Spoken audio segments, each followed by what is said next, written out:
uma doença neurodegenerativa, progressiva e irreversível. O Alzheimer, de origem ainda desconhecida, é a mais comum das demências que atinge a população idosa no mundo. A doença é causada pela morte de células cerebrais. O paciente começa a perder funções cognitivas, como a memória, atenção e linguagem. A princípio, a região central do cérebro, que a gente chama de hipocampo, onde ela atinge as memórias mais recentes e posteriormente ela vai para a parte frontal, onde ela começa a trabalhar disfunções nas questões cognitivas, e até chegar num estágio onde o indivíduo ele se torne, às vezes, em condições totalmente dependentes da pessoa, dos outros. Uma coisa que a gente precisa observar muito bem é que todas as vezes que a gente fala, ou que ouve falar de Alzheimer, a gente só relaciona esquecimento, só relaciona a falta de memória. Fulano está com Alzheimer, ele não lembra de nada. Mas isso é muito mais sério, porque ela envolve todo um declínio das funções mentais, das funções cognitivas e das funções motoras do indivíduo.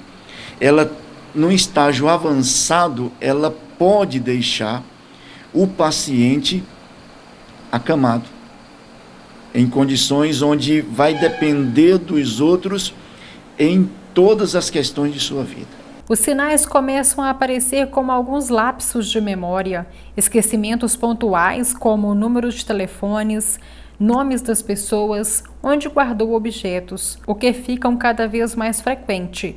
Mas qual exame fazer para ter o diagnóstico da doença? Basicamente é um exame clínico. Existem algumas observações que são feitas através de exames de sangue e também através de imagem. A constatação que já ocorreu no passado e que ainda se vê hoje é através de exames que são feitos, vamos dizer assim, para identificar, se estudar a doença após a morte das pessoas, através de observação de tecidos, essa coisa. Mas a identificação geralmente ela é clínica, ela é uma observação clínica. Os exames, tipo um exame de sangue, um exame de imagem, é apenas para observar, tipo as de imagem, para observar determinadas áreas que estão em funcionamento, outras que não estão e tal, mas geralmente prevalece o exame clínico, por um neurologista, por um clínico geral, um psiquiatra.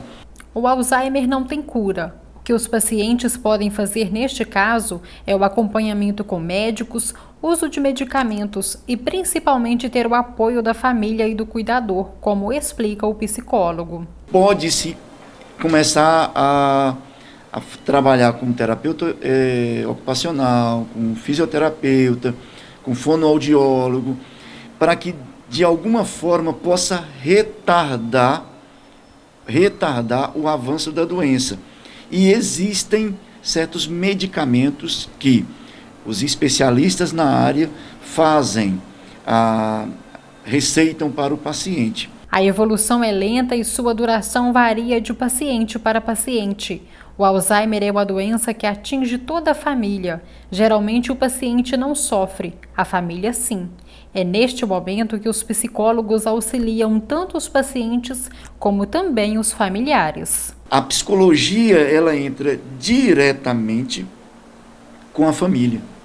Ela entra diretamente com a família, porque chega em determinados estágios da doença que o psicólogo não consegue fazer mais nada para o paciente. Ele já não consegue, ele já nem responde mais determinadas coisas. Ele já não consegue observar mais determinadas, ele já não tem um aparato cognitivo que possa absorver determinadas informações. Mas a família está ali. Ela teve uma total mudança na sua rotina. Tudo na sua vida se modificou. E ela precisa ter, a partir de então, esse acompanhamento psicológico para que eles possam dar ao paciente uma vida restante mais tranquila.